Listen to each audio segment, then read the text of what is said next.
औज़ुबिल्लाहि मिनश्शैतानिर्रजीम बिस्मिल्लाहिर्रहमानिर्रहीम। अल्लाहुम्मा सल्लि अला सय्यिदिना व मौलाना मुहम्मदिन मादिनिल जूदि वल करम व अला आलिहि व बारिक वसल्लिम। मोहतरम ख़वातीन व हज़रात, अस्सलामु अलैकुम। हम जब भी किसी मुश्किल में होते हैं तो हमारा दिल चाहता है हमें कोई इसका सलूशन मिल जाए, हमारे दिल को करार मिल जाए, जो हमारे अंदर की बेचैनी है ये ख़त्म हो जाए और हम पुरसुकून हो जाएं, हमारी मुश्किलें हल हो जाएं।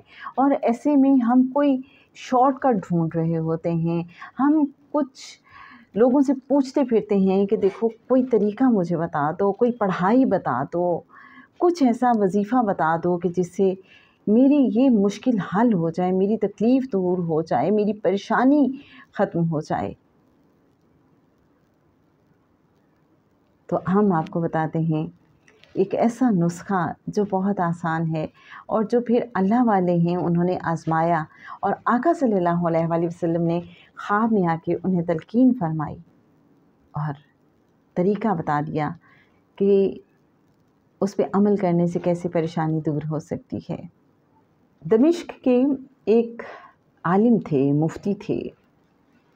वो अपना एक किस्सा बयान करते हैं, कहते हैं कि एक बार ऐसा हुआ कि दमिश्क के कुछ वज़ीरों ने मुझे गिरफ़्तार कर लिया। कहते हैं कि सारी रात मेरी बहुत ही परेशानी में गुज़री। इसी परेशानी के आलम में जब मैं सो गया तो आका सल्लल्लाहु अलैहि वसल्लम की मुझे ज़ियारत हुई।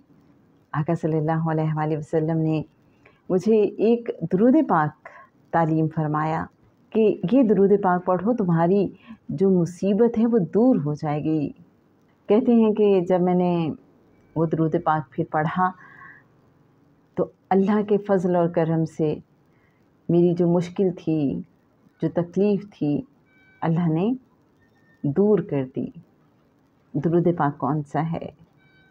अल्लाहुम्मा सल्लि व सल्लिम अला सय्यिदिना मुहम्मदिन क़द ज़ाक़त हीलती अदरिकनी या रसूल अल्लाह सल्लल्लाहु अलैहि व आलिहि वसल्लम। तो बस फिर चलते फिरते उठते बैठते दिल ही दिल में ये पढ़ते रहा करें। जब भी कोई मुश्किल आए, जब भी दिल घबराए, जब भी हालात तंग करने लगें दिल को, तो हम उठते बैठते चलते फिरते पढ़ना शुरू कर दें। अल्लाहुम्मा सल्लि व सल्लिम अला सय्यिदिना मुहम्मदिन क़द ज़ाक़त हीलती अदरिकनी या रसूल अल्लाह सल्लल्लाहु अलैहि व आलिहि वसल्लम।